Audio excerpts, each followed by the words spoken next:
Powerful African civilization built a city entirely from stone. No cement, no mortar, just precision. The city was called Great Zimbabwe. Its walls stood over 10 meters high, built from millions of carefully cut stones, stacked so perfectly they have survived for over 700 years.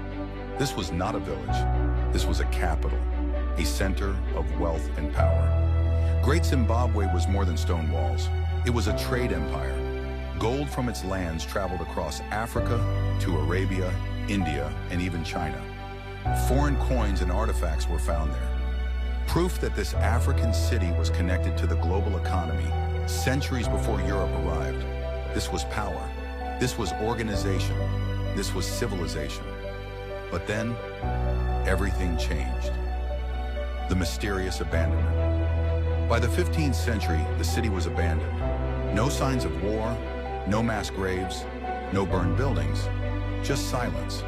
Historians believe climate change, resource depletion, or shifting trade routes may have forced the people to leave. But the city didn't collapse violently. It was simply left behind. And that should have been the end of the story. It wasn't. Europe arrives. When Europeans arrived centuries later, they stood in front of the ruins in disbelief. They saw the walls. They saw the engineering. And instead of asking, how did Africans build this? They said, Africans didn't. Some claimed it was built by Arabs. Others said Phoenicians. Some even blamed ancient Israelites. Anything except Africans. Why?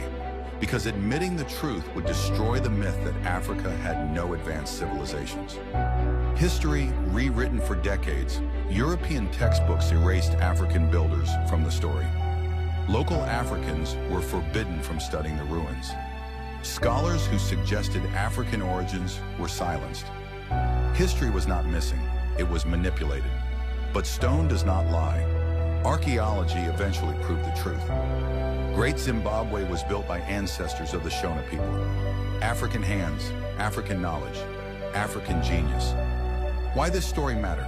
Great Zimbabwe isn't just a city, it's evidence.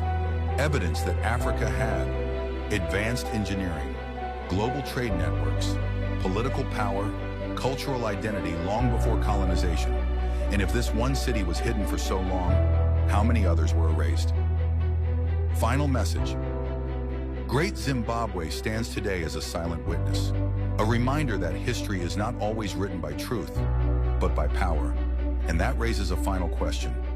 What other cities existed that the world was never meant to remember?